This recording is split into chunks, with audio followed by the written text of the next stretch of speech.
Rising from the ashes. It's community. Community with a capital C. Residents of Altadena work to rebuild historically black neighborhoods after the devastating Eaton fire. People want us to be really, really sad, and we are inside, but I mean, we're okay, right? We're okay. We travel across the country sharing stories of determination. Pictures here of the residents, they had to evacuate their homes. As well as those who are making a difference in black communities. This is not your traditional vocational school. This is the future. And here you're allowed to dream. Black history is being made here every single day. From music with a rich legacy. Music that everyone can enjoy and listen to. To the past that has helped shape our country. There's a need for our people to know who they are. The church has history that talks about unwavering faith.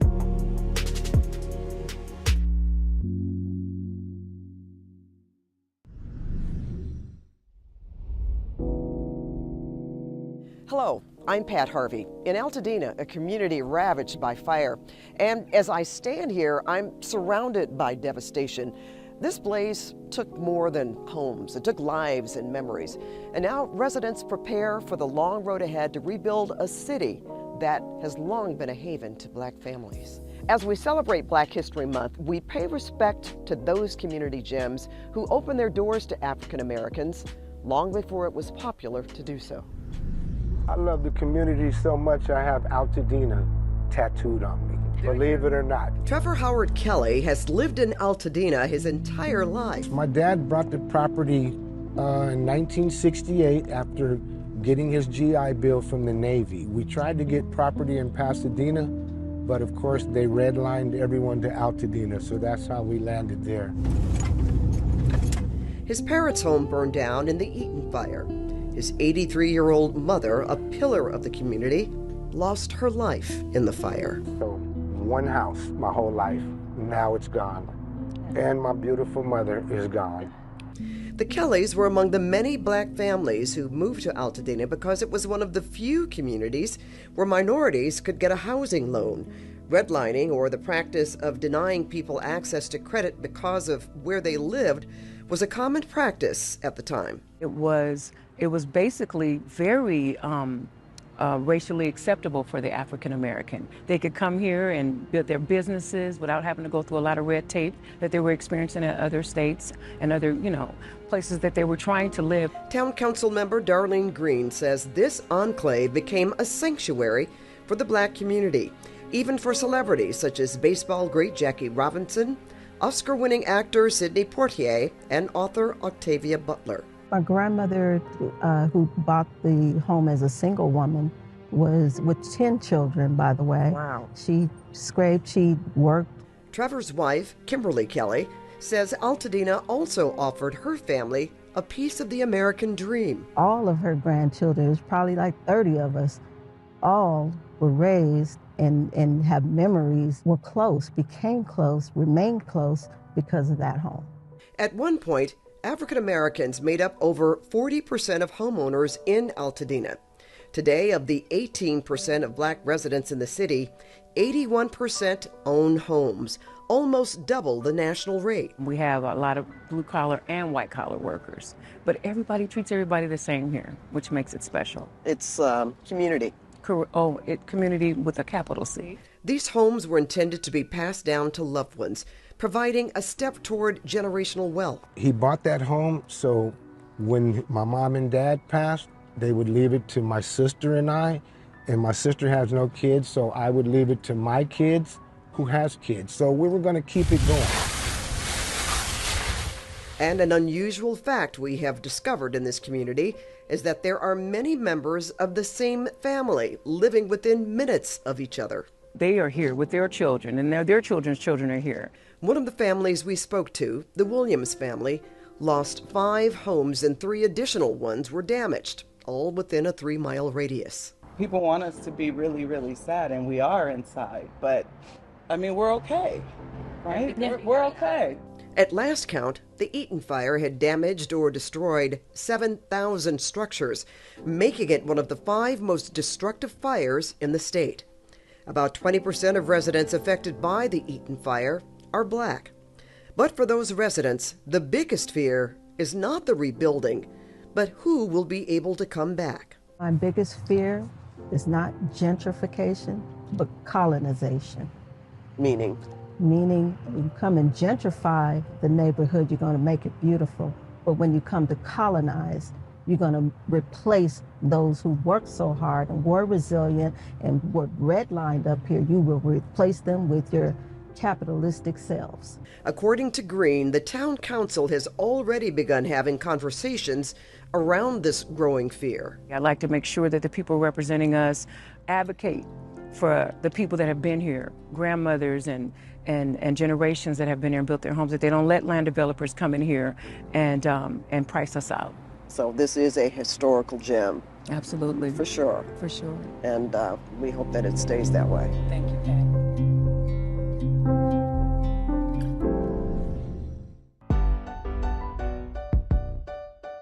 I'm Janae Reese in Windsor Mill, Maryland, where this community is honoring Black history by sharing how their church served as a place of refuge for enslaved people as they traveled on the Underground Railroad.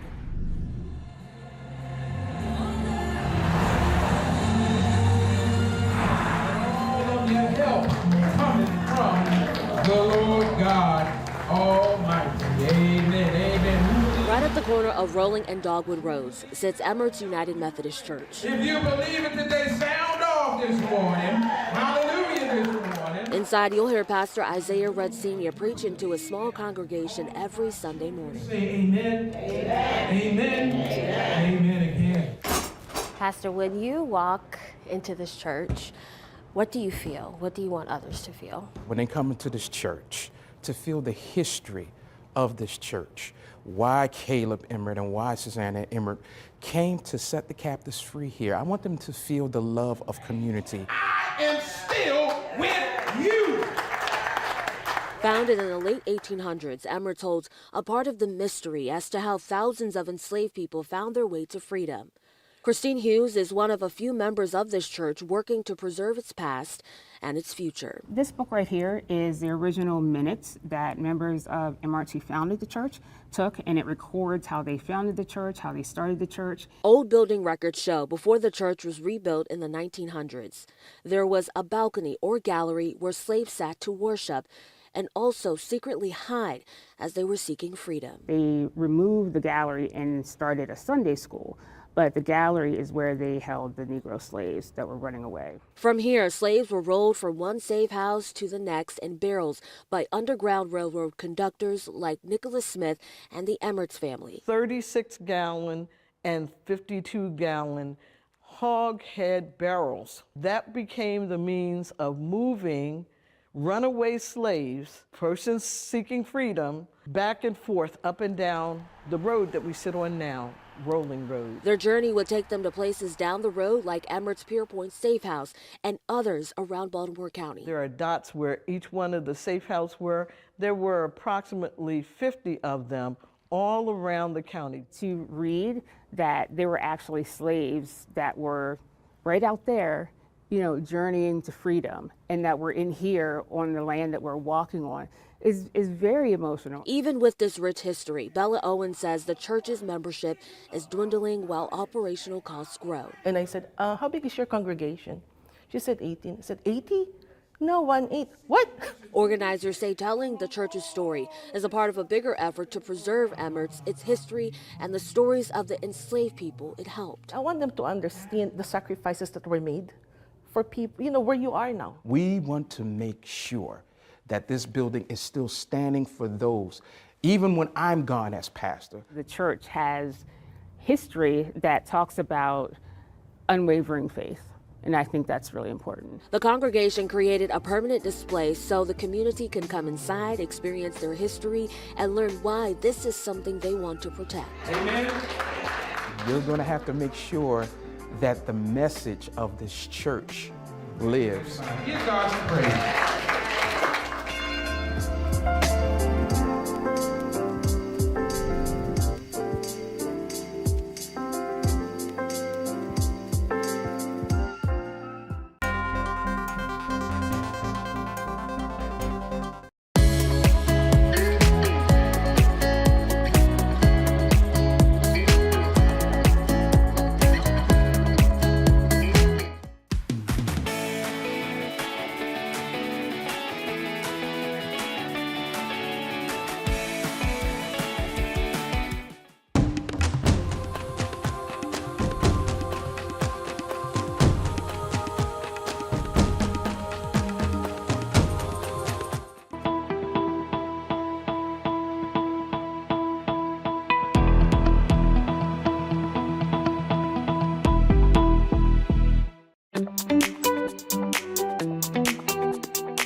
I'm Jessie Mitchell in Harlem, New York, where the Schomburg Center for Research in Black Culture celebrates Black history every day for the past 100 years, now with a new generation of librarians and archivists to keep the legacy going. The hush inside Harlem's Schomburg Center for Research in Black Culture holds space for the past to speak, home to more than 11 million items. Haitian Folktales, read by Augusta Baker, who was the first Black woman hired as a children's librarian. Anika Paris keeps watch over albums and video clips archived in the Moving Image and Recorded Sound Unit. What does it take to preserve artifacts like this in today's world? It takes money, it takes people. There's a lot of stuff that we're encountering that does not have much of a record beyond these walls. Arturo Schomburg front and center, and this is also Catherine Latimer, who was the first Black woman hired by the New York Public Library. The pair started the Research Institute together 100 years ago with their team during the Harlem Renaissance, turning the 135th Street Library into the global resource it is today. Staff now painstakingly digitizing documents for anyone to access. You remind me a little of Aunt Catherine, actually. Oh, wow. Thank you so much. That's an honor. She sounds like an amazing woman. Dr. Harold Weaver Jr. followed in his family of educators' footsteps. The historian launched Rutgers University's Africana Studies Department and created the Black Quaker Project to preserve the stories passed on to him. I personally wound up in African American studies, perhaps partly influenced by the fact that Catherine Latimer and Benton Latimer gave us Black history books for Christmas. Getting her start at the Schomburg makes way for Black and brown women who get their start at the Schomburg and then go on to do amazing things in the field of library work. Cassidy Jones joined the Rare Book Archives team 4 months ago, carrying forward the work of predecessors like Latimer. Black history is being made here every single day, and the fact that I get to contribute just by doing something I already love, it's really special. She and her colleagues will continue caring for this collection for the community for the next century and beyond.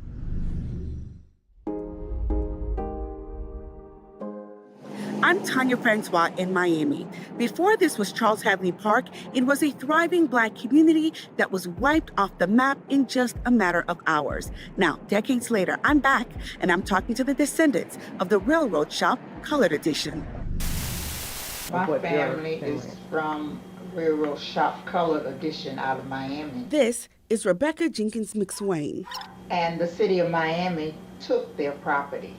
In this video taken by a historian with the Bowstrawn Historical Resource Center, she tells the story of 45 families who were given just 2 hours to pack up and leave their homes by sheriff's deputies. So my grandmother lived in the first section, and they just put those people out in the rain and locked their doors. According to newspaper reports at that time, 119 people, including 70 children, were forced to get out. The stories that I heard, it was rainy, they were throwing things out in the streets, there was fire. Alexis Smith Parker's family called the Railroad Shop community home. First established in the 1920s, the area from 12th to 14th Avenues and from 46th to 50th Streets, it was made up of dozens of Black homeowners and Black-owned businesses. Pictures here of the residents with all of their materials out in the front lawn. You see furniture here, some people rolling up mattresses, looking like they had very little time before they had to evacuate their homes. I am standing in the middle of what was the Railroad Shop Colored Edition. Back in the 1940s, this community was surrounded by an all-white area. They decided that a new park and new schools were needed, and they said they wanted to build it right here. So today, this is Charles Hadley Park, and over there is what was Altadena Elementary and Altadena Middle Schools.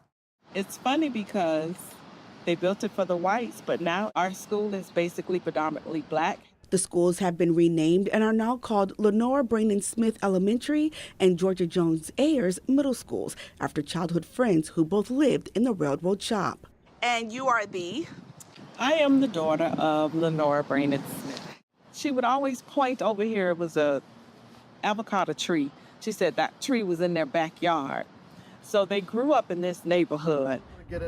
Smith Parker's cousin is Oscar Braden. His family was also evicted. Their belongings were put on the street, and the houses that were left were demolished.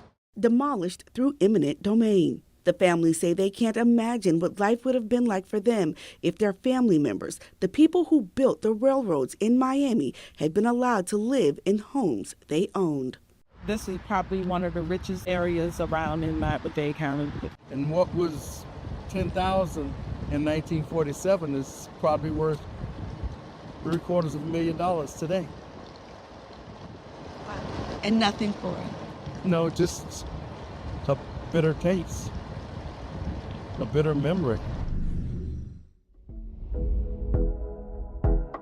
I'm Susan Elizabeth Littlefield with CBS Minnesota.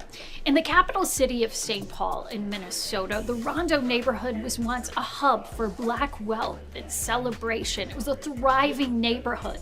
Then, in the 1960s, it was bulldozed to make room for Interstate 94. At least 600 families lost their homes. Now, a group of teens is making sure that their stories are not lost, one podcast at a time. 3, 2, 1. Hello, everybody, and welcome back to the 5th installment of the Voices of Rondo podcast. Today, we are going to talk about a few things. These are the faces of the future, and right now, they're focused on the past. Rondo was a vibrant kind of center for African American culture and music and history and politics.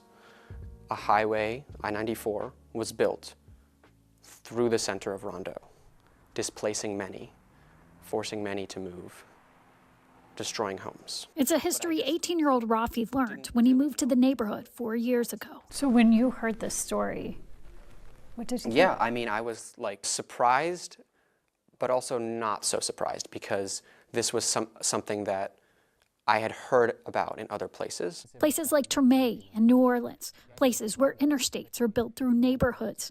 It's a history new to Erica, too. She's a senior at Brooklyn Park High School. I just heard about this like a year ago, like despite living next to St. Paul my entire life. So like it's just this story, despite how impactful it was to so many people in Rondo and across the country, like it's not being told, it's being forgot, making it easier for this to continue to happen, for history to repeat itself, and that's dangerous.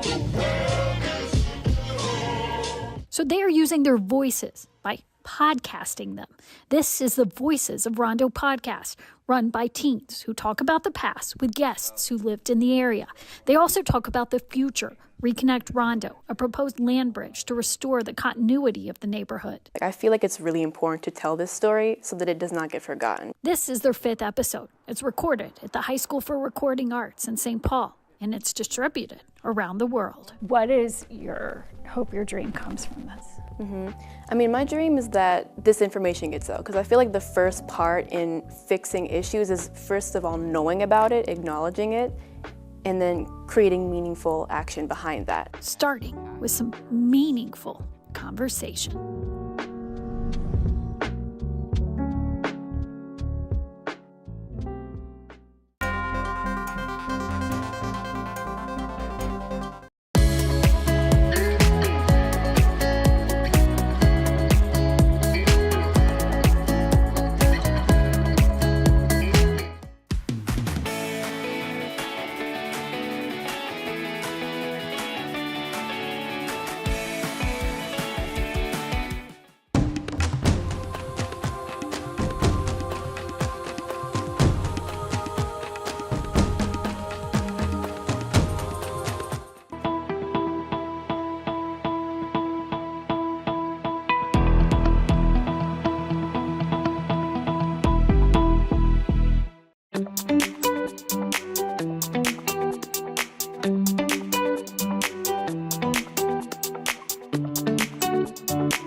I'm Tori Mason in Denver. Right now, we're in the historic Five Points neighborhood, once known as the Harlem of the West. The culture is still here, but over the years, the cost of living has pushed out businesses and longtime residents who supported them. Now there are renewed efforts to ensure 5 Points continues to thrive. That was living. When Willie moved to 5 Points in 1972, he paid $325 a month for a 4-bedroom home. As buildings went up, so did the rent. It's pricey. It's pricey. He's since downsized and managed to stay, but over the years, many of his neighbors and beloved businesses moved on. We understand the history. We understand the displacement that has happened. David Ogunsanya is vice president of real estate for Elevation Community Land Trust. They're building the latest set of condos at 29th and Welton. It's not a parking lot anymore. But unlike other developments, he says the new homes will bring old faces. We're creating opportunity for folks that without this building probably would not be able to live in this community and benefit from the revitalization or the renaissance of this community. It's named the Hattie McDaniel. They broke ground here last year. She made a name for herself in Colorado before going on to become the first Black person to ever win an Academy Award. Priority for the affordable condos will be given to buyers who have family ties to the neighborhood, roots in this community. Those are also families that are going to patronize the businesses that are here. Business owners say bringing people home is just one piece of ensuring the future of 5 Points. I support affordable housing all day long. Ryan Cobbins owned the successful Coffee at the Point on Welton Street for 13 years before he had to close down. As an entrepreneur, as somebody that visits this establishment, we need folks that have discretionary funds as well to come in and not just buy a drink. There's been some funding. Last year, a statewide program provided grants to 5 Point Staples. He knows there's potential here, but he can't deny the roller coaster of economic challenges this neighborhood has seen. There's no coffee in this. He stood beside natives like Norman Harris and Fatima Dickerson as they rallied to keep cash and culture in this community. But Cobbins says someone big has to step in. The addition of the light rail was meant to be a significant development for this neighborhood. However, the transit meant to move Welton ended up putting some brakes on the progress. There needs to be an anchor organization that comes in that invests in this neighborhood in order for this neighborhood to survive. And be willing to do it without watering down Welton's past. It takes strong and constant support. The generations of people with ties here have refused to let 5 Points be forgotten. He's hopeful the neighborhood will thrive with more potentially moving back. I think things are moving. Things tend to move behind the scenes before you see them front and center. And so, and those kind of things take time.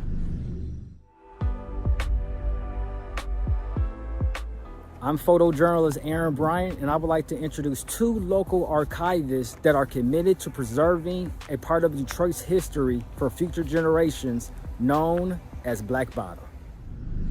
This is our first version of large-scale map of Black Bottom that came as part of the Black Bottom Street View exhibit. My name is Marcia Black. I'm the co-executive director of Black Bottom Archives. But the boundaries that are represented on this map is Gratiot to the north. Black Bottom became a community that Black Detroiters made home. They built cultural institutions, icons that we still celebrate today. Coleman A. Young was from Black Bottom, Detroit. Irma Henderson grew up in Black Bottom, Detroit. Joe Lewis grew up in Black Bottom, Detroit. They left an amazing impact, and that's a little bit about Black Bottom. So these are pictures from our first storytelling salon. Black Bottom Archives is a living community archive that is dedicated to the preservation of Black stories, starting with Black Detroit stories specifically, starting with the Black Bottom neighborhood and blossoming out into other areas. I met this young lady here, Miss Debbie, at an event. When we talk to people, we actually get to feel like we were a part of it. And so like sharing those stories, preserving those stories is important because we want to be able to start with a neighborhood that was completely lost so that we can help to prevent other neighborhoods from being lost. She was able to identify her childhood home on the map. This map was something Emily was able to crop and stitch together to make this holistic view of Black Bottom. How it all turned out. Black Bottom Street View was created by Emily Cudel, and she came across these photos that were taken by the city of Detroit as part of the surveying process of Black Bottom. And so when she came across those photos, she realized that she could stitch them together and get a street view. It's something that people resonate with so deeply, people who lived in the community, others who didn't, that it's just continued to be something that people want to see more and more. Historically, the land sat vacant for years before that project actually took place. So what would it have looked like for that development to actually result in affordable housing, right, which is still a debate in the city today? I think it would look a lot of the same of what we've been asking for, which is more investment into Black culture, Black businesses, and making it affordable for Black Detroiters to make home here. They call themselves Club 48 because that's what year they graduated high school. And the magic that Black Bottom was, and every single person that we talk to, and every person is like eager to share their story. You can tell that it means a lot to them, and it's so powerful to watch one person recall their like walk home from school or something, and then for somebody else to be like, oh, that was so-and-so's store, or that was where so-and-so's pharmacy was. And so they're like feeding off of each other and like being able to like fill in memories for themselves because of the work that we do, making connections in the community and recognizing the importance of how people are interacting with our work. And so being able to share their stories. Such an honor to experience.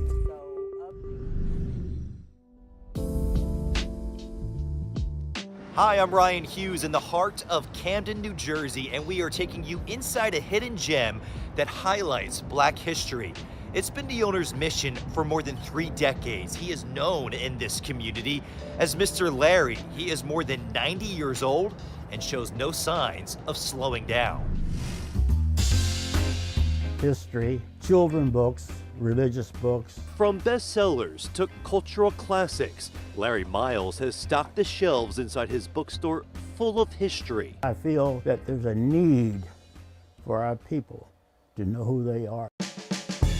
In 1991, the U.S. Air Force veteran opened La Unique African American Books and Cultural Center on North 6th Street in Camden with the idea of helping his customers and future generations learn more about Black history. How do you know where to go when you don't know where you came from? Over the years, Miles has also collected African artifacts and works of art, some more than 250 years old. This is one of my little treasures, I call. Behind the bookstore sits his African American Museum, where Miles has hosted church groups and summer camps, teaching them about African American history while showcasing his collection of treasures from across the continent. I love doing this because I love people's reflections when they see and is able to say, I never knew, or I've always wanted to see. Miles says business took a major hit since the pandemic. So now at 91 years old, he's drafting up new programs and new ideas to continue contributing to the community and helping pass on his knowledge. I come here because, hey, someone may come in and need just a tad bit of information that I may be able to give to them to move their day.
I'm Christine Sorensen in Pittsburgh, and this Black History Month we're spotlighting a literal genius.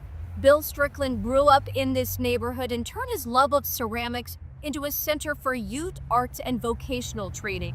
Now there are 17 centers, and this birther genius is taking it to the next level with a new startup and a global focus.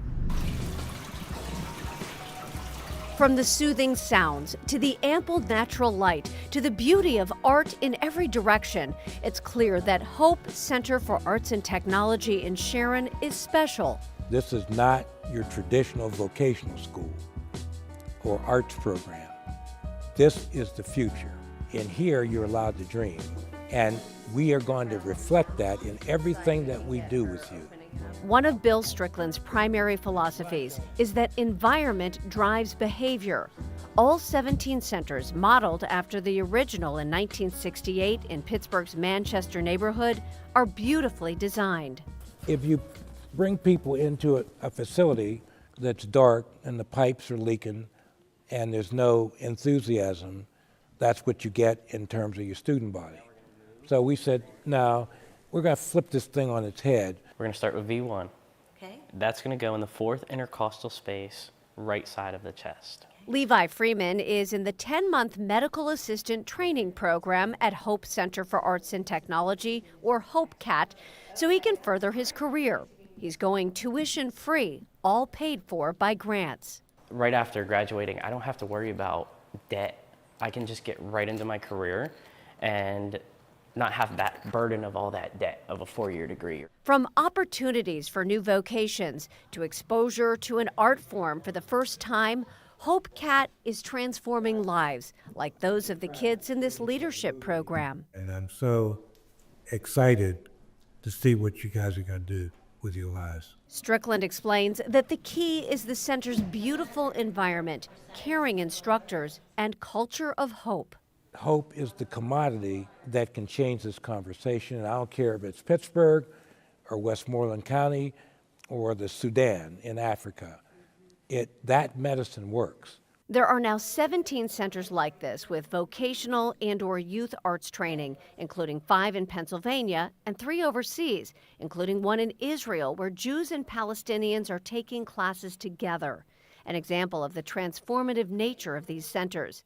Strickland is confident Ireland will be the location for a new center, part of his next chapter, the Strickland Global Leadership Institute, or SGLI.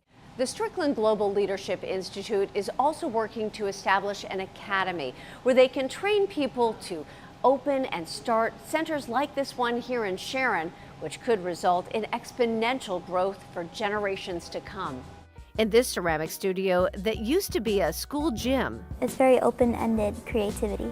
You see how Strickland uses the ethos of art to alleviate what he calls the cancer of the human spirit, and to give hope and opportunity to those who come here and to spread that hope to their community and beyond. So rather than retire to the old age home, I decided, no, I'm going to try to change the planet, one city at a time.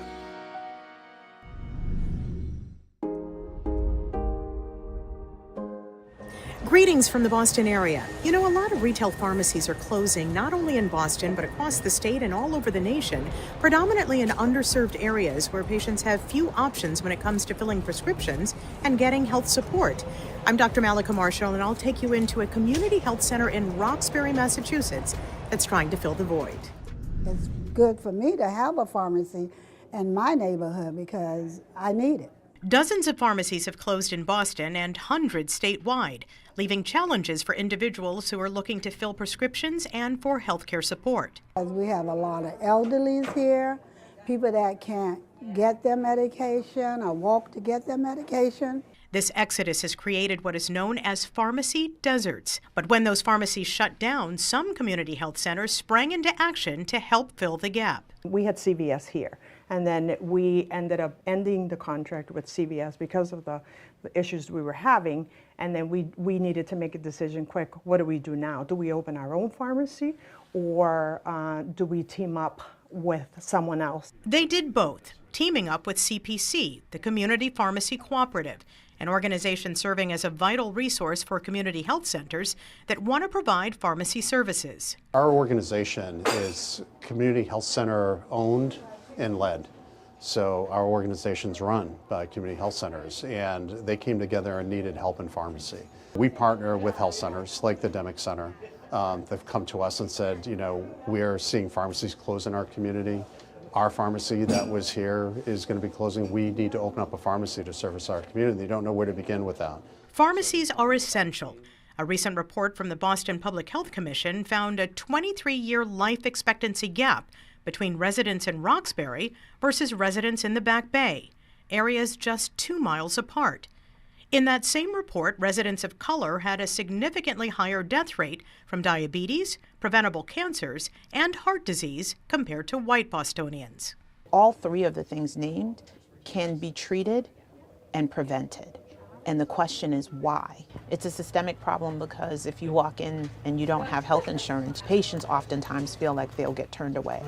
And so if there's ways in which health centers can mitigate that, and we can provide the care regardless of if someone has insurance or not. CPC has several similar partnerships with community health centers across the region who are first-time pharmacy holders, each with their unique design. Before we open any pharmacy, the first thing that we do is we look into the prescription prescribing data, and then we purchase all the inventory based on those prescriptions. And so a lot of times it's, you know, management therapy, diabetes, hypertension, and that's really the case in Demick as well. But I have to tell you, the most rewarding part has been seeing how happy our patients are. Demick Pharmacy, now I am so happy. I'm so proud of them. Medication is ready. You don't have to worry about your prescription getting lost, worry about anything.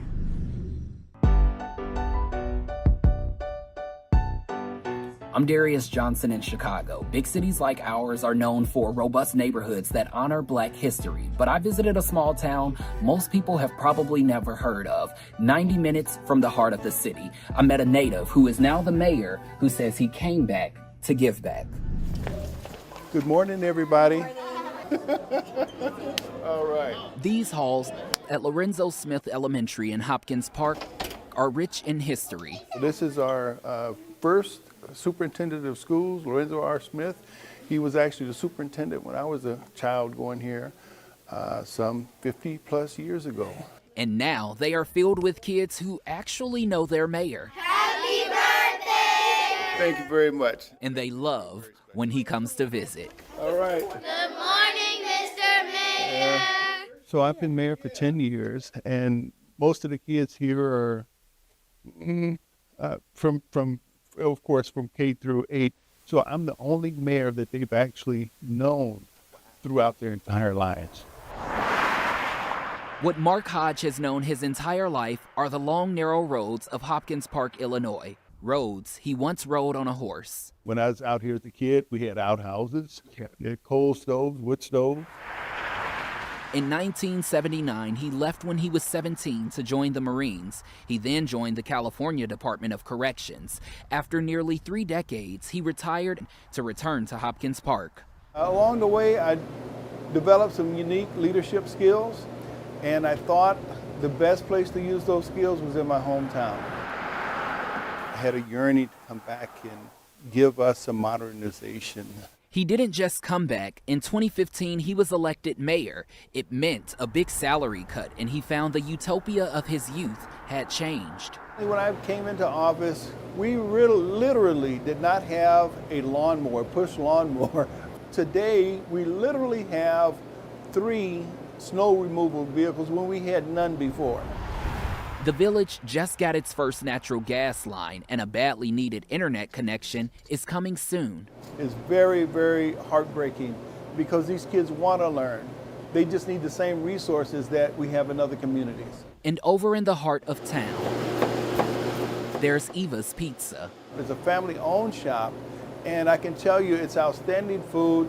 It's Hopkins Park's first pizzeria and its 3rd restaurant. The village of Hopkins Park has very few businesses, so we're just excited to hear that these folks were coming. So now we are looking to have other industry come to the community now. With his help, the bustling community Hodge once knew is starting to come back, and he says his 10 years as mayor have flown by, and the decade has been nothing but rewarding. It's very rewarding. very rewarding. I'm very privileged. I'm very honored to come and serve my community. See you guys later. All right.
I'm Ashley Williams. Our story focuses on Stockton Soul, a Black-led orchestra created on the campus of the University of the Pacific. This special group celebrates the rich legacy of Black American music while addressing mental health wellness. Their mission, to channel their own music to heal the soul.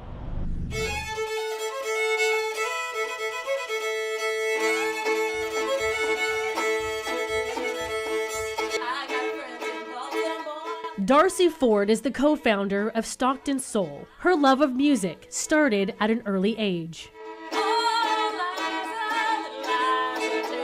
I've always loved music since I was a child. So I would say, yeah, from the top, maybe in the womb, because I came from a musical family. The Stockton string specialist and music teacher studied and played the Western classics. But in 2020, after the murder of George Floyd, Darcy decided to make a bold change.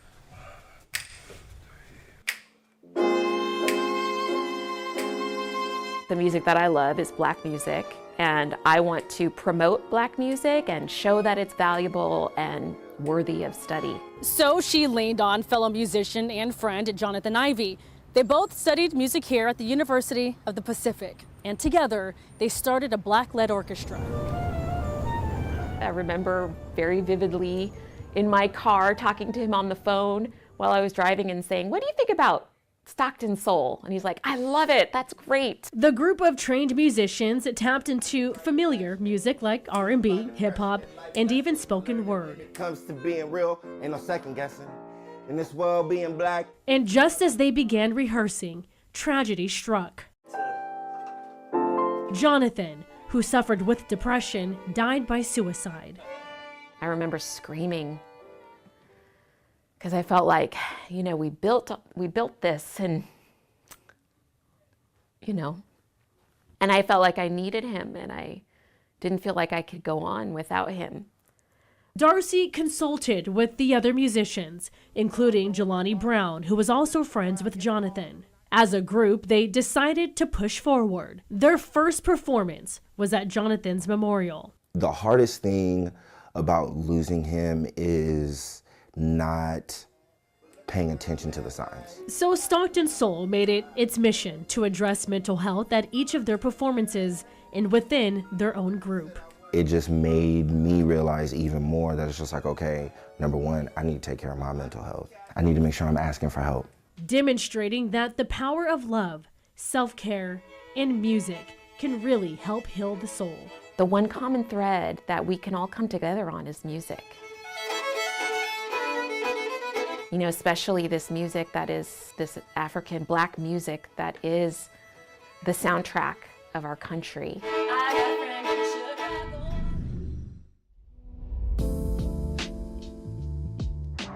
Tyler Jennings here in the city of Oakland, where the youth here often get a bad rap. But as our Itai Hodge shows us, there's a local record label trying to flip a script, one beat at a time, trying to change the narrative with no bars held back. 24-year-old Alonzo Henderson is doing something you don't see from many rappers. Henderson, who goes by the stage name Zo1, want you to know that you are love personified. Isn't laying down edgy lyrics or hard-hitting beats. When the road get rough and we He's going for something far less common in the rap world. Loving who I am, loving what I be. A love song. Black love, baby. Black love. This has always been the dream for me, life-affirming music that everyone can enjoy and listen to. In a world where controversy sells, Zo1 is proving that you don't need explicit lyrics or shock value to make an impact. I know you feeling the love. His latest track, Feelin' the Love, is produced by Kingmakers Music, a non-profit record label with a mission to uplift black men in Oakland through music and mentorship. We're not developing musicians, we're developing great human beings. Rapper Jahi, Kingmaker's director, says the goal is to make socially conscious music that steers clear of drugs, violence, and profanity. Is it even rap music without the profanity? Absolutely. Yeah. I mean, I think it's a misnomer to think that you only can rap and include derogatory words. Loving what I am, loving who I be. Socially conscious rap isn't new. It's been part of the hip-hop scene since the beginning. But labels like Kingmakers are bringing it back to the forefront, using music as a tool for change. Hip-hop is a house with many rooms, and we've been in the cussing room a lot. We've been in the shooting room a lot. We've been in the violence room a lot, but there's a meditation room. There's a mindfulness room. There's a lyricism room that speaks about love and joy and introspection and family. And I want to invite people to spend some time in those rooms as well. For Zo1, stepping into those rooms didn't just shape his sound, it helped keep him on the right track, both in music and in life. I was getting caught up with different people, but I had folks behind me that would show me different ways to do things and the right way to go. Helping young black men find their voice by putting a softer spin on hip-hop. From music and the arts to books, libraries, and community centers, predominantly black neighborhoods from around the country are finding ways to preserve their history and build toward the future. I've been to this community several times since these fires caused so much destruction, and each time through the people I've met, I've been inspired by their determination to rebuild, even when they don't know exactly how they'll do it or how long it will take. As Dr. King once said, faith is taking the first step when you can't see the entire staircase. Well, it appears many people are doing just that. And if you'd like to donate or help people that have been impacted by this fire, go to redcross.org/KCAL.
Good morning. It is Saturday, March 1st. Welcome to WBZ Mornings. We have everything that you need to know this weekend, including a look at the forecast with the one and only Jacob Wyckoff. What? Let's get a check of today's top stories, okay? Relations between the United States and Ukraine are very much up in the air this morning. This comes after yesterday's contentious Oval Office meeting between President Trump and Ukrainian President Volodymyr Zelensky. What this means for the war between Ukraine and Russia. And new information on the death of Gene Hackman and his wife. Officials say their deaths were not the result of carbon monoxide poisoning. The new clues coming from the veteran actor's pacemaker. And all lanes of the Mass Pike are back open this morning as work crews cleared the scene late last night after working all day to fix a dip in the roadway, which could have become a sinkhole, the detour that caused traffic to slow to a crawl. Good morning, everyone. I'm Jordan Jagalinzer here this morning with Tiffany Chan and meteorologist Jacob Wyckoff. Good morning. We made it to March. Yes, March 1st. Thank God it was a bit warmer this week. Yeah. Yes, I think we all needed it. All that ice thawed out. I was slipping and sliding everywhere. Oh, boy. I was. Okay, I believe it. Because I wore heels and I'm like, oh, how am I going to get to my car? Yeah. Welcome to mud season. Oh. Yes, I know. I let my dog out in the back yesterday and I was a little like, ugh. You got a bone to the back. Paws were all muddy and Not ideal. not ideal, but I will say it's just nice for it to be a little bit warmer. A little taste of spring. Yeah. And you have a full check of the forecast coming up. And ahead here on WBZ News Mornings, we take you to a shoppy shop for today's small business shout out. Yes, that is a thing where you can grab a bite for breakfast or lunch right in the heart of Roslindale. We already ate most of the snacks that I brought out at 5 o'clock. Then we're going to invite Teddy Peanut Butter into the studio to help us celebrate National Peanut Butter Lovers Day. Those overnight oats, guys, that was delicious. They're going to show us some more recipes for some fun peanut butter treats and share why this year's celebration is so special. But first, your next weather forecast with Jacob Wyckoff. I'm not over the oats. I know. Your mind was blown. Because I learned so many important tips and tricks in making the right overnight oats. How to stir the peanut butter, how to give it a good shake. Next weekend, I can't wait to try your overnight oats. Bring some in. Okay, I'm gonna try. It guys. was really good. They were so good, yes. and the weather's been pretty good, Jacob. Yeah, it has been. We are going to be dealing with a couple of sprinkles here or there. We do have some clouds around at the moment. Temperatures are on the mild side compared to average. We're already 2 degrees above the average high for the day. 38 in Worcester, 43 degrees in Bedford. We do have a few sprinkles here or there, and we're going to be dealing with these kind of off and on throughout the mid to late morning into the afternoon. But right now, most of the shower activity that we have been tracking through parts of northwest Middlesex County, northern Worcester County, that has pushed towards the North Shore and into Metro West. So overall, not a big deal. It is a mild day. We do have cold air that will spill in, though, as we go into the next 24 hours. We're at 54 for a high today. It will be breezy, so just keep that in mind. There are your isolated sprinkle chances for the later morning into the afternoon. Then we clear out as we head into Saturday night and Sunday. But Sunday is the wake-up call that winter is not over just yet. 20s for highs, feeling more like the single digits to below zero in the morning, teens in the afternoon. It is going to be a bit of a wake-up call. We'll have another check of this forecast coming up in just a few minutes. Tiffany? Jacob, thank you. Well, the Oval Office argument between President Trump and Ukraine's President Volodymyr Zelensky is rippling across the globe this morning. Now there are questions about American support for Ukraine and efforts to end its war with Russia. Bradley Blackburn has more. At the White House Friday, the meeting started with a handshake and a familiar scene with two presidents sitting side by side in the Oval Office. But in front of cameras, the conversation, including Vice President J.D. Vance, turned. You should be thanking the president for trying to bring an end to this conflict. Have you ever been to Ukraine? Did you say what problems we have? I have been to... Come once. Zelensky argued Russia's Vladimir Putin can't be trusted to uphold a ceasefire and that Russian aggression poses a global risk. You're in no position to dictate what we're going to feel. We're going to feel very good. You will feel influence. We're going to feel very good and very strong. You will feel influence. You're right now not in a very good position. The extraordinary rift upended plans to sign a deal to give the U.S. access to Ukrainian minerals. Zelensky was told to leave the White House. That was not a man that wanted to make peace. And I'm only interested if he wants to end the bloodshed. Complete, utter disaster. Republican Senator Lindsey Graham said damage to the relationship may be permanent. What I saw in the Oval Office was disrespectful, and I don't know if we can ever do business with Zelensky again. But across Europe, leaders posted messages of support for Ukraine and Zelensky. This is going to weaken the United States' credibility when it comes to dealing with alliances in the world. Zelensky later posted on X, "Thank you, POTUS, Congress, and the American people. Ukraine needs just and lasting peace, and we are working exactly for that." Bradley Blackburn, CBS News, New York. Now, some Ukrainians living in New England are shocked at this diplomatic breakdown, saying they just want to see an end to the war. Some we spoke with say Vice President Vance completely threw the meeting into turmoil, while others are calling it a betrayal to the American people. He's calling is for surrender, and if that happens, that only makes Russia stronger, and Russia is America's enemy. Other Ukrainians that we spoke with say they hope talks can continue as they fight for peace. Pope Francis has suffered a setback as he fights double pneumonia. He remains hospitalized this morning after a particularly violent coughing fit. The Vatican says the 88-year-old Pope is conscious and alert and responded well to treatment. Doctors say he will miss Ash Wednesday services next week. The deaths of celebrated actor Gene Hackman and his wife remain a mystery this morning. Investigators are still not sure what killed them. Yesterday, police say both tested negative for carbon monoxide poisoning. They also say the pills that were found near Betsy Arakawa's body were taken into evidence. They're also closing in on a timeline for their deaths. Investigators say Hackman was likely dead for 9 days before he and his wife were found. An initial interrogation was conducted of Mr. Hackman's pacemaker. This revealed that his last event was recorded on February 17th, 2025. And while the door to the couple's home was found ajar, investigators say for now they see no signs of forced entry or foul play. All lanes of the Mass Pike are back open this morning after emergency repairs caused a traffic nightmare yesterday. All westbound lanes reopened in Westboro last night. The backup started during the morning commute when a construction worker noticed a strange dip in the pavement. Repairs lasted all day and into the night. The work detoured all drivers onto Route 9. Officials say without emergency repairs, the issue could have created a large sinkhole. So today isn't just the first day of March, it's also the start of a longtime Boston tradition. Sullivan's on Castle Island opens for the 2025 season. The South Boston location has served hot dogs, lobster rolls, fries and burgers since 1951. For many people in Boston, this marks the unofficial start of spring. This week, Sullivan's Castle Island received a James Beard America's Classic Award. The designation goes to restaurants that are cherished in their communities. Coming up, Tiffany takes us inside a neighborhood market that's helping local products thrive. This week's Small Business Shout Out is coming up next.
WBZ Small Business Shoutout is brought to you by M&T Bank. Together, we can.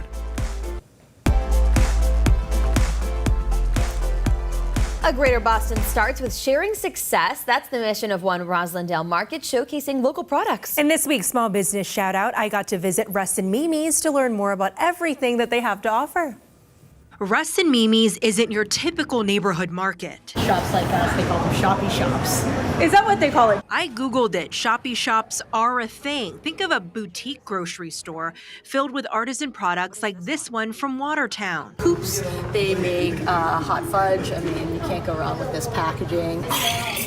Turn around and you can get your morning coffee or even a bite to eat. We wanted to provide something at any time of the day so that, we're your go-to coffee place, your go-to breakfast sandwich or overnight oats. And then if you want some lunch, you can come in and grab a great salad. Named after her parents, Kelly Walsh opened Russ and Mimi's in the heart of Roslindale a few months ago. It's located in Boston, but the neighborhood has a suburban charm. The people are incredible here. They're very community-minded, they're very engaged, and they're very generous. We have people coming in sometimes multiple times a day or multiple times a week. You really get to know them, you get to know their kids, their dogs. They already have loyal patrons who come in for their melty Cubano sandwiches and this breakfast favorite, a flaky almond croissant. Our bread is from clear flour in Brookline. Many of their items are sourced right here in Massachusetts, like women-owned Lark Fine Foods. They are out in Essex or Concord, I believe. Those are just like so craveable. When I noticed Dumpling Daughter, I was like, this is a local company. How did you get involved with them? We just have known about Dumpling Daughter for many years and eaten many of their dumplings, so it was kind of a no-brainer to bring them in. Kelly says her parents, Russ and Mimi, are regular, hardworking people, which is why she wanted to create a space for other small businesses to thrive. It's so important and obviously personal to support women and or minority-owned businesses. It's, as you know, it's hard enough as it is to open a small business. New to the neighborhood, they're well on their way to becoming a staple. So I went to the shoppy shop. Yay! So I brought this out at the 5 o'clock hour, okay? When I tell you we have cookies, we have these chips that Jacob just ate them all. Wait, don't blame just me. Yeah, we had Do some. not We blame had just I me. was like, where did the chips go? And Jordan goes, yeah, Jacob ate them all. We ate a lot of them, Jacob. We did. And what makes me love this business is all of these products are local. Like they're made local in New England, You can which see, I like, right, we said absolutely this love. one's Walpole. We had I one think in this New is Hampshire. Essex. That's The awesome. chips that Jacob ate, all of, are from Derry, New Hampshire. It's great because Rap if you City wanna, chips. Yes, if you want to Shout out shop to them. local, you have one place to go to do all that and get everything you need. You know what I just thought of? What? Housewarming gifts. These Great are idea. the perfect little snacks for that. Jacob, Yeah, you go want ahead. some cookies? Yeah, throw them. Oh, That was a light. No, it's fine. let's not play any sports, Jordan. Jacob said, throw me some cookies. So I threw him some cookies like he asked. You know what? Let's throw it over to weather. How's the weather He's today? got the cookies. They were close to him. There's a Adult camera. cookies here. Salted rosemary shortbread. This So will go well good. with coffee. Jordan If- almost taking out a light in this. Listen, studio. I'm doing this because I'm not athletic. That's why I do what I do. You know what I mean? Jacob, so about that weather today. Yeah, if you have a small business that you want to give a shout out to, just email Tiffany tchan@cbs.com. All right, so as we look at our March, as we look ahead, we will see temperatures that are gradually rising from the low 40s to near 50 degrees. We're also going to gain about 90 minutes worth of daylight. That's great news. Officially, 1 hour and 26 minutes. That's about 2 minutes and 30 seconds worth of daylight every day that we're gaining. And we also get some snow. March is one of our most volatile months where we could see some really warm temperatures. And then like tomorrow, some really chilly temperatures, and we average about 9 inches of snow. Currently, we're sitting at 44 in Boston, 38 in Worcester, 43 degrees in Bedford. We do have temperatures that are going to be on the mild side for the day today. There's the sprinkle activity that we're going to be tracking throughout the day, but behind this is going to be a big area of cold that starts to spill on in. That arrives for tomorrow. In fact, just a couple rounds of light showers today, very minimal, not a big deal. It will be mild. We're back to dry conditions tomorrow. A lot of sunshine. It's just our temperatures don't follow that same sort of trend. Today, upper 40s, mid to low 50s. A lot of cloud cover, perhaps maybe a little sunshine for the middle part of the day, but overall a cloudy day for the most part. Mid 50s in some spots today, and we're going to slice that in half only in the upper 20s for Sunday. And in the morning, tomorrow morning, wind chills will be below 0. That's going to be a wake-up call that winter is not done just yet. Highs on Sunday will be back into the upper 20s. Again, feels like temperatures downright chilly. Watch this. This is our feels like temperature futurecast. 5 below in Worcester, 3 degrees in Boston. We're not doing much better as we head into Monday either as the kids go back to school. 1 degree in Boston, 3 below in Worcester. So we have that going for us. The good news is this is going to be an intense but brief shot of cold air, because beyond this, into Tuesday and beyond, that's where we start to see things moderating a little bit. That also comes with a chance of showers Wednesday and Thursday. We're back into the 40s and 50s Wednesday and Thursday with about a ½ inch or inch of rain that will come. That's mostly Wednesday afternoon and evening into Wednesday night. We could see some overnight downpours that roll through, and behind this, we clear out for Thursday. So our spring countdown, we're just a couple days away from spring equinox, St. Patrick's Day, a lot of festivities ahead. Here's our 7-day forecast. We're back into the 20s and 30s Sunday and Monday. Tuesday, mid 40s. We're back into the 50s for Wednesday and Thursday before we cool down heading into next weekend. We'll have much more WBZ News Mornings coming up after the break.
It's a decision that will impact local energy bills for years to come. State regulators have approved a plan to spend billions on the Mass Save program.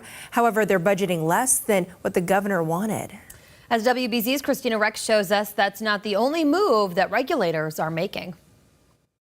Relief for your heating bill is coming, though for some it won't be enough. When you don't have a home left to heat, how much money are you going to save? You've met Elijah D'Souza, the founder of the viral Facebook group Citizens Against Eversource. He's disappointed in the Department of Public Utilities' decision Friday, allowing utility companies to cut your remaining winter bills down, but make up the cost this summer. We do not want layaway. We want affordable energy. We don't want to space these expensive months out to the months where it's economical. D'Souza demanded something far more drastic. The pausing of the Mass Save program, which gives consumers rebates for making their homes more energy efficient, paid for in the delivery fee of your gas and electric bill. Mass Save overall has been a successful program. The updated 3-year program will still go forward, targeting renters and low-income families for home upgrades. But its budget has been slashed. DPU announced Friday that it cut the budget by $500 million. The program is still more expensive than the last, but the DPU says this will cause cheaper heating bills. And the DPU is making utilities mark on your gas bill exactly how much you pay into the program. In a statement, the department said the responsibility of weighing the bill impacts of these 3-year plans rests squarely with the department, and we take our responsibility as the stewards of ratepayer funds seriously.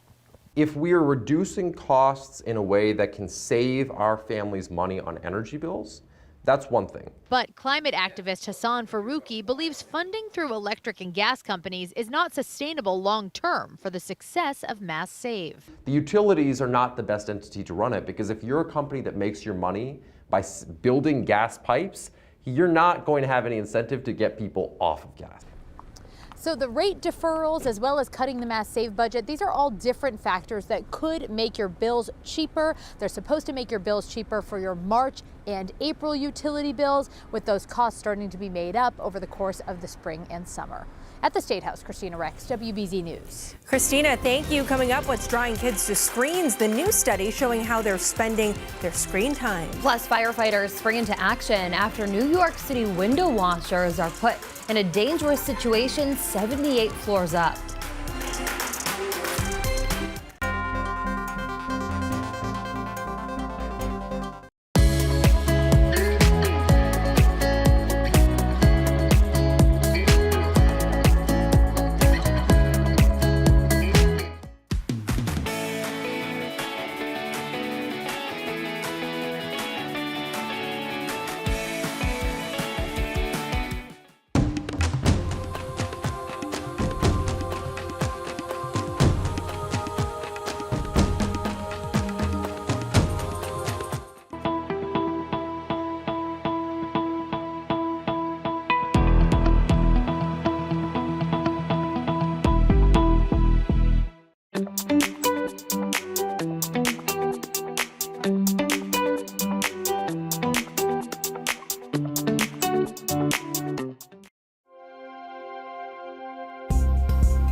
Welcome back. A new study finds kids' screen time has stayed steady, but how they spend it has changed. The survey was done by a nonprofit group that tracks media and technology and their impact on children. It says by 2 years old, most kids spend about 2.5 hours a day with screens.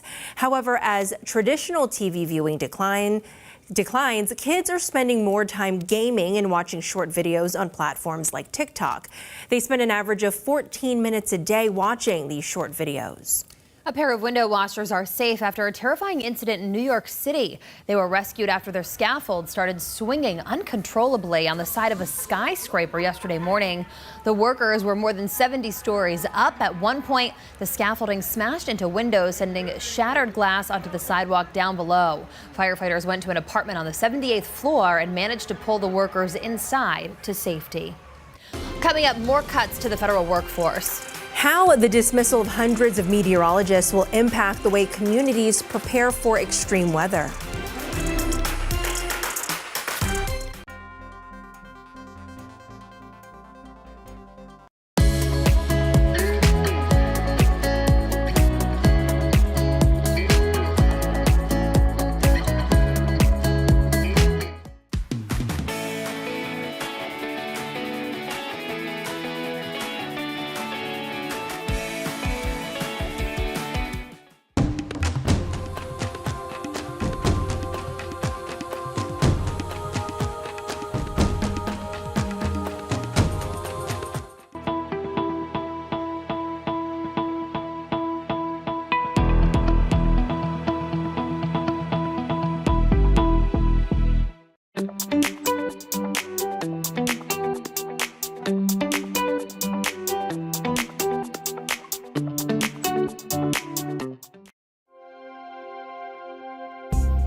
Right now at 8:30, federal employees are once again getting emails demanding that they prove their productivity, the latest demand from Doge.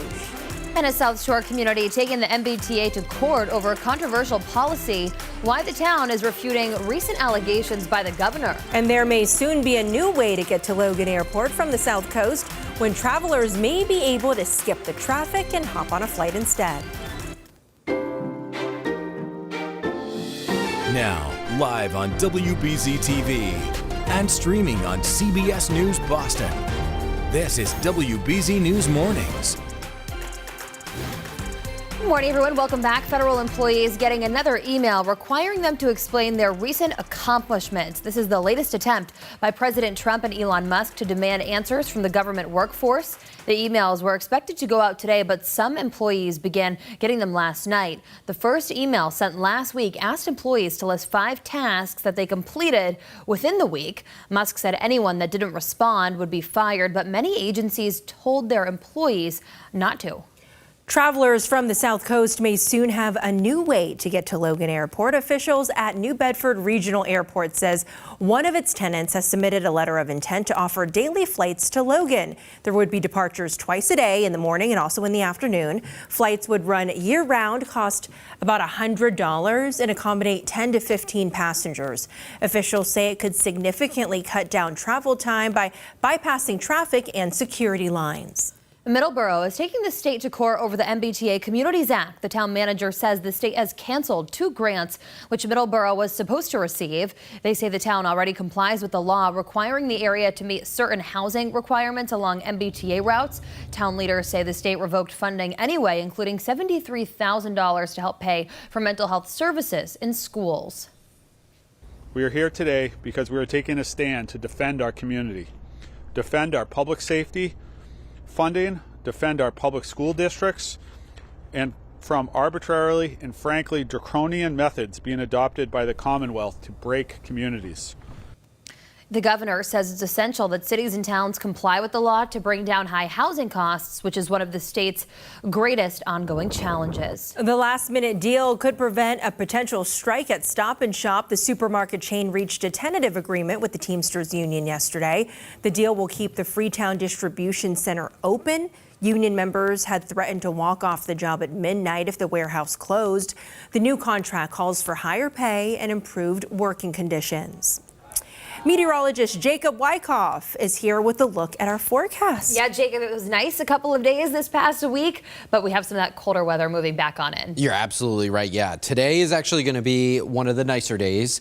Over the next couple, we're right now sitting in the middle 40s, but you see kind of the dreariness, the overcast skies that we currently have. We'll be dealing with some off and on light sprinkles throughout the later morning into the early afternoon. But the big story is going to be the cold air that's kind of parked over the Great Lakes. This will come into our area by the time we get into tomorrow. You see Toronto, Buffalo in the teens and 20s. Meanwhile, we're sitting at 44. There's that mild air.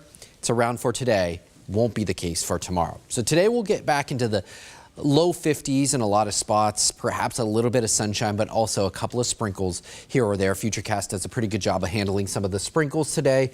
There's the cold air that starts to drain in. Look at where we start the day tomorrow. You're talking teens and even single digits in some locations, and not doing much better into the afternoon, only in the 20s for your highs. We will see mostly sunny skies, but feels like temperatures tomorrow morning will be in the single digits, and we're only into the teens for those afternoon feels like temperatures too. It is going to be sort of a wake-up call to us that winter isn't over yet. And I do want to give a few shout outs to some schools. In fact, I visited 6 schools.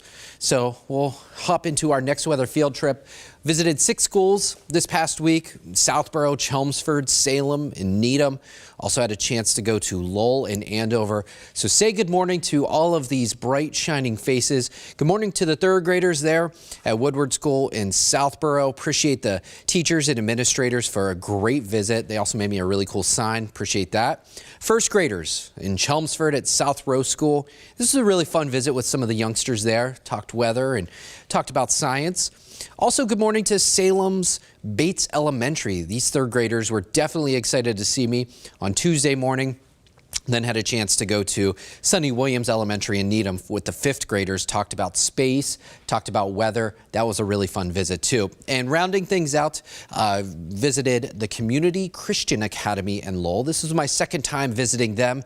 They have an upcoming STEM fair that I wish I could attend, but I know they're going to do some amazing projects there with that STEM festival. And finally, say good morning to Crest Collaborative in Andover. The administrators of these adults with disabilities are amazing. Really appreciated all the questions from some of the students there. And also, Alyssa got to join me on this visit, so that was a lot of fun too. Her first school visit officially here at WBZ. Guys, back to you. That's awesome. Thank you, Jacob. Coming up, a showdown at the Garden as the Celtics take on the Cavs. Before that, though, let's check in with Errol Barnett to see what's coming up on CBS Saturday morning. Errol, good morning. Well, good morning, Tiffany and Jordan. Coming up, we'll have your eye opener and all of this morning's headlines. Plus, he's known to basketball fans as Jimmy Buckets, but Jimmy Butler is making a name for himself in another arena. We'll visit his gourmet coffee shop and find out where his love of Java comes from.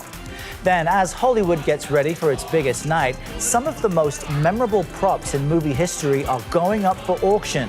We'll show you some of the items that could be yours for a price. And Michelin-starred chef Mayank Iswal's 100-day journey around India inspired his latest restaurant. We'll sit down with him at Houston's Musafa on the Dish. All that, plus music from Michael Marchese in our Saturday session. All of this is just ahead on CBS Saturday Morning. Next Weather Field Trips are brought to you by your New England Chevy dealers.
Well, good morning, everyone. A big Celtics weekend. C's hosting Denver tomorrow afternoon at the Garden. And last night, an Eastern Conference heavyweight battle as the C's hosted the Cleveland Cavaliers. Celtics were without Kristaps Porzingis and Drew Holiday, entered the night trailing Cleveland by 6.5 games for the top spot. The defending champs came out swinging in this one as they opened the game on a 25-3 run. Jason Tatum with nearly a triple-double in the first half. First player in the play-by-play era with 30 points, 9 rebounds, and 7 assists before intermission. Celtics led 74-64 at the break. Third quarter, Boston expands the lead again. Jaylen Brown out-muscling Cleveland, follows his miss, makes it a 17-point game. Enter Donovan Mitchell. He went on a 10-0 run by himself to bring Cleveland back within 1 in the third. That giant Celtics lead gone. To the fourth, C's now trailing. It's JB tying it up. Tough pull-up. 2 of his 37. Brown and Tatum combining for a career-high 83 total points together. But Mitchell, too much down the stretch. He had 41. The and one makes it a 5-point game. The Cavs go on to win it. Their 9th straight 123-116. Boston 7.5 back behind Cleveland. Well, it's day 3 of the NFL Combine today. Quarterbacks and wide receivers taking center stage in Indy. Yesterday, tight ends and defensive backs took to the field. However, some of the top prospects were spectators, including Heisman Trophy winner Travis Hunter, as he didn't work out. Let's go to spring training baseball. Red Sox visiting the Phillies in Clearwater. Garrett Crochet with 3 strikeouts, but also 3 walks in 1 2/3 innings. Top third, it got interesting. Bases loaded for Marcelo Meyer. The new ABS system put to the test. Phillies challenged the called ball. Upon further review, half an inch outside. It stands ball 3. Next pitch, called strike to make it a full count. But Meyer challenges. Turns out half an inch outside again. So Meyer gets the walk, brings home a run. Sox end up losing, though, 7-5. Let's go to soccer, where the Revs are set to play their home opener tonight at Gillette Stadium. New England will entertain Columbus, which has been a perennial powerhouse in the MLS over the last 5 years. Head coach Caleb Porter expects it to be a tough early test. The successful teams win at home, and we need to take care of business in our home games, build a feeling and a fortress where teams find it difficult to come in here and take points off us. Scary moment over at Conti Forum last night. UNH goalie Jared Whale goes down after this collision with a teammate. Junior had to be taken off on a stretcher. Positive news post-game, though. UNH telling us Whale had movement in his extremities, was undergoing some tests, but hopefully was going to be discharged soon. Back to hockey. Third period, and Dedham's Connor Joyce gives BC the 3-1 lead. The Eagles go on to win it 4-1. A women's Ivy League hoop showdown last night. Harvard hosting Princeton. Both teams 9-2 in league play coming in. Harmony Turner cutting the lead to the Tigers to single digits in the second half, but Princeton would pull away again and win it 70-58. Harvard 9-3 in third place with 1 Ivy League game left. The Crimson hosting Penn tonight. And the Bruins are back on the ice this afternoon in Pittsburgh as the Bees look to snap a 5-game losing streak. PWHL, Boston at Montreal at 2. Exhibition baseball, Red Sox host the Minnesota Twins at JetBlue Park. Tanner Houck gets the start for Boston. Have a great Saturday, everyone. I'm Dan Roach, WBZ Sports. Rochi, thank you. Hundreds of staffers at the National Oceanic and Atmospheric Administration have been fired in the latest cuts to the federal workforce. The cuts could affect our weather forecasts. WBZ's Beth Germano has those details. Pretty shocked. Pretty hurt as well. Because Francis Tarasowitz was 1 month on the job as a meteorologist with the National Weather Service in Norton when he was terminated Thursday. My 2 things in life are kind of like weather and helping other people. So to be let go from a position where I had the opportunity to help, the entire Boston and Southern New England region, it's just been a difficult pill to swallow. The self-described weather geek just came off 2 years working at the Mount Washington Observatory. But this termination letter was to the point. You are not fit for continued employment because your ability, knowledge, and/or skills do not fit the agency's current needs. Hours earlier, he had a positive job review. Pulled aside in a meeting yesterday for my 1-month check-in, and it was overwhelmingly positive. He has fallen victim to the Trump administration's budget acts. Some 800 NOAA and National Weather Service employees who help communities with forecasting and preparing for weather extremes let go. That was my job, to connect these people to emergency services. Veteran Mike Slater has felt the sting as well. This sign on the Veterans Service Center in Springfield, where he was the director, says it all about staffing shortages now. His termination means no one is at the door to immediately help a veteran in need or in crisis. They made an attempt to get services. They went to where they think they can get it, and there's not somebody there. And that's the outcome that's terrifying. These 2 federal workers say their jobs make critical connections to community, and by downsizing, they believe the cost is more than financial. The cost is human life, and that, to me, is intolerable. The level of public outreach that we've seen, that we've maintained, and then I just hope that doesn't trickle into our day-to-day operations, which are the forecasts and the warnings. The impact of the Trump administration cuts remains to be seen as these workers now consider their options. I'm Beth Germano, WBZ News. Beth, appreciate that report. Now, what we're watching as we go into the month of March is for us to enter into meteorological spring on a mild note. We closed out meteorological winter below average each and every month. The last time we had 3 straight months of below average temperatures for a winter was 2014. But one thing that didn't go along with that so much, certainly more snow over the last 2 years, but we're still behind average. 28 inches so far. We're still about 10.5 inches behind average to date. We'll see if we can catch up. March is a month that does have some snowfall. We average 9 inches of snowfall, but over the last 5 years, we have had very, very rough snowfall years for snowfall months. That should be for the month of March. So we'll see how the month goes. Right now, though, we are cloudy. We will see maybe a little bit of sunshine, but also a couple of raindrops here or there. Temperatures are in the mid to low 40s. We're in the middle 40s in Boston and Norwood, upper 30s for Worcester, and 43 degrees in Bedford. There's your shower chances, really kind of sprinkles here or there. Bit unsettled for the day today, especially the later morning, early afternoon.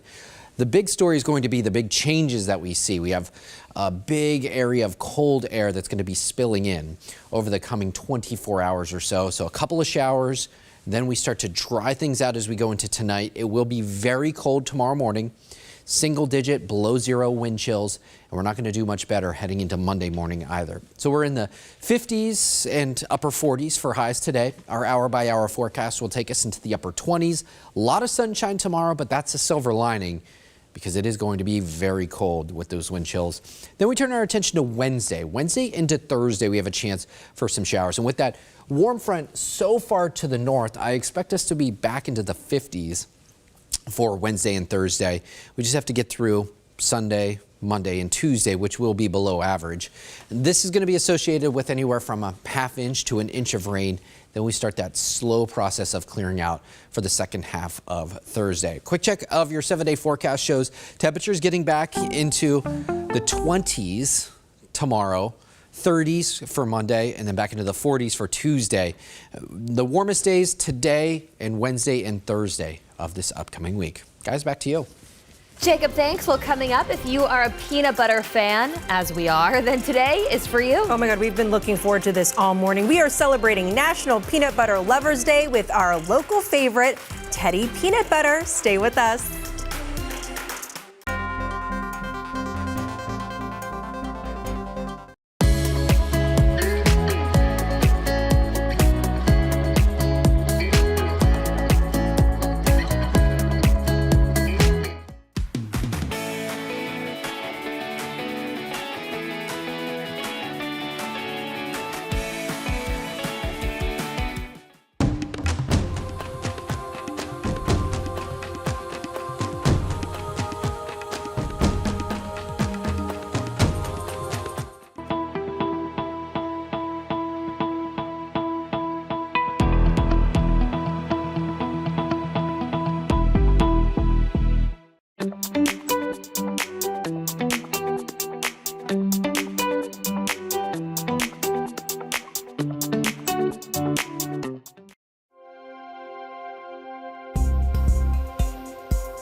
Whether you like it smooth or chunky, today is National Peanut Butter Lovers Day. It smells so good in here this morning. We have Teddy Peanut Butter's Mark Nazarian with us. Thank you so much for joining us. Thanks for having me. We had so much fun the last hour that Jacob was like, please, please, please, can I join you? I need to join you. Yeah, here you are. You guys are celebrating 100 years. We are. It's a huge milestone. I forgot to point out the first segment. We have our 100th anniversary label with the Teddy hat and the balloon. You can see that. I love that. We have a great Teddy I love it. I may just have to put that on. Put it on, Tiffany. You know, I just have to put it on. A lot of people have probably seen Teddy's in the grocery store and didn't know that they were local, but you are right in Everett. That's right. We're in Everett. Like I said, we started in Boston, but we're in Everett now.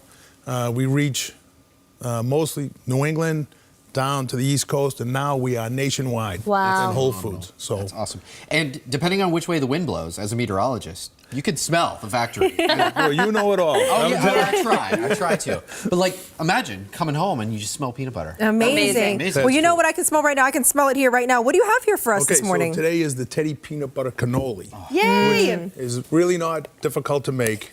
It's a cup of ricotta. I'll just throw this in here real fast. And Jacob's Italian too, so you know you love this. I'm just going to tell everyone, use a similar tool to stir your peanut butter. This is all organic. Jordan's been fixated on that. It separates, and that's your key to really giving it a good stir. Yeah. And you use equal parts. It's usually a cup of ricotta and a cup of Teddy, and a half a cup of powdered sugar. Powdered sugar. Easy. And then you just mix it up. That's it. And then we'll just put this over here. Jacob, if you could get to mixing. Jacob's gonna eat it. And presto, it's already over here. So if you guys want to try. Should I? Sure. Yeah, go ahead. All right, Tiffany. I will. Okay, I actually don't know how to do this. Do I go one side and then the other? Yep, Yeah, go on in. Okay, which camera do you want me to come in? I'll just go right here. Amazing. Beautiful. A little harder. Push it in. Yep. Ooh, it's not pretty, guys, but it's just good. as long as it tastes good, you know? Oh, that looks good, Tiffany. And then do it on each side. Here, I'll give you some chocolate chips. Nice job. You've got talent there. I know. I'm a real Actually, Italian right now. So easy. Then you can dip it in the just chocolate dip it then. chips. Yep, I'm gonna dip it. Oh my gosh. Look at that. See how Good easy job. that is? All right, you guys gotta try my cannoli. Oh, I have to try Tiffany's. I can't try the one that they made. Oh, that's okay. The pro. And remember, folks, everything tastes better with You don't want to Teddy zoom in peanut butter. on There you go. Yeah, please zoom in right here. Isn't that delicious? Okay, try the other side, Jacob. No, I'll try this one. Now, Mark, what makes your peanut butter different than the others when making cannolis or overnight oats? Well, it's great to use as an ingredient. And as I said earlier, it's just peanuts and a pinch of salt. And what differentiates us from some of the other peanut butters is they put in sugars and Zoom right into Jacob right now. Zoom real close. Thank you so much, and congratulations on 100 years. We are really enjoying Teddy's. Mark, you have made our morning. I know, really. Seriously. And I cannot wait to make that overnight oats recipe with Teddy's. It's going to be so much fun. And where can people find you really quickly? we're everywhere. Everywhere. I love that. Thank you so much. Yep. We'll be right back.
We had so much fun celebrating 100 years of local company Teddy. Thank you. It was great to be here. You wanted to make the last word. Go ahead.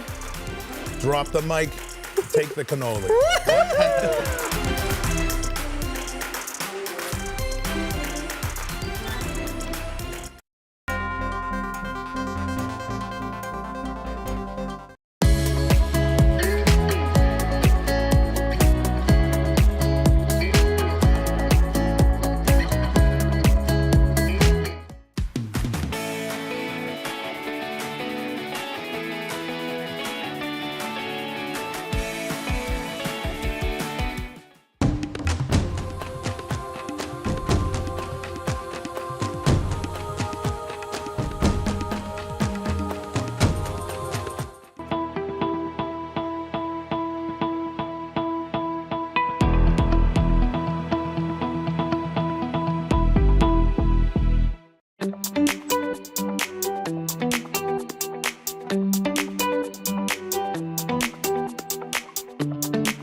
Good morning. It is Saturday, March 1st. Welcome to WBZ Mornings. We have everything that you need to know this weekend, including a look at the forecast with the one and only Jacob Wyckoff. What? Let's get a check of today's top stories, okay? Relations between the United States and Ukraine are very much up in the air this morning. This comes after yesterday's contentious Oval Office meeting between President Trump and Ukrainian President Volodymyr Zelensky. What this means for the war between Ukraine and Russia. And new information on the death of Gene Hackman and his wife. Officials say their deaths were not the result of carbon monoxide poisoning. The new clues coming from the veteran actor's pacemaker. And all lanes of the Mass Pike are back open this morning as work crews cleared the scene late last night after working all day to fix a dip in the roadway, which could have become a sinkhole, the detour that caused traffic to slow to a crawl.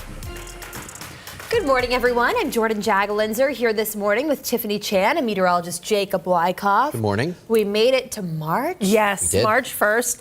Thank God it was a bit warmer this week. Yeah. Yes, I think we all needed it. All that ice thawed out. I was slipping and sliding everywhere. Oh, boy. I was. I believe it. Because I wore heels and I'm like, oh, how am I going to get to my car? Yeah. Welcome to mud season. Oh. Yes, I know. I let my dog out in the back yesterday and I was a little like, ugh. You got a bone in the back. Paws were all muddy and not ideal. Not ideal, but I will say it's just nice for it to be a little bit warmer. A little taste of spring. Yeah. And you have a full check of the forecast coming up. And ahead here on WBZ News Mornings, we take you to a shoppy shop for today's small business shout out. Yes, that is a thing where you can grab a bite for breakfast or lunch right in the heart of Roslindale. We already ate most of the snacks that I brought out at 5 o'clock. Then we're going to invite Teddy Peanut Butter into the studio to help us celebrate National Peanut Butter Lovers Day. Those overnight oats, guys, that was delicious. They're going to show us some more recipes for some fun peanut butter treats and share why this year's celebration is so special. But first, your next weather forecast with Jacob Wyckoff. I'm not over the oats. I know. Your mind was blown. Because I learned so many important tips and tricks in making the right overnight oats. How to stir the peanut butter, how to give it a good shake. Next weekend, I can't wait to try your overnight oats. Bring some in. Okay, I'm gonna try. It guys. was really good. They were so good, yes. and the weather's been pretty good, Jacob. Yeah, it has been. We are going to be dealing with a couple of sprinkles here or there. We do have some clouds around at the moment. Temperatures are on the mild side compared to average. We're already 2 degrees above the average high for the day. 38 in Worcester, 43 degrees in Bedford. We do have a few sprinkles here or there, and we're going to be dealing with these kind of off and on throughout the mid to late morning into the afternoon. But right now, most of the shower activity that we had been tracking through parts of northwest Middlesex County, northern Worcester County, that has pushed towards the North Shore and into Metro West. So overall, not a big deal. It is a mild day. We do have cold air that will spill in, though, as we go into the next 24 hours. We're at 54 for a high today. It will be breezy, so just keep that in mind. There are your isolated sprinkle chances for the later morning into the afternoon. Then we clear out as we head into Saturday night and Sunday. But Sunday is the wake-up call that winter is not over just yet. 20s for highs, feeling more like the single digits to below zero in the morning, teens in the afternoon. It is going to be a bit of a wake-up call. We'll have another check of this forecast coming up in just a few minutes. Tiffany? Jacob, thank you. Well, the Oval Office argument between President Trump and Ukraine's President Volodymyr Zelensky is rippling across the globe this morning. Now there are questions about American support for Ukraine and efforts to end its war with Russia. Bradley Blackburn has more. At the White House Friday, the meeting started with a handshake and a familiar scene with two presidents sitting side by side in the Oval Office. But in front of cameras, the conversation, including Vice President J.D. Vance, turned. You should be thanking the president for trying to bring an end to this conflict. Have you ever been to Ukraine that you say what problems we have? I have been to... Come once. Zelensky argued Russia's Vladimir Putin can't be trusted to uphold a ceasefire and that Russian aggression poses a global risk.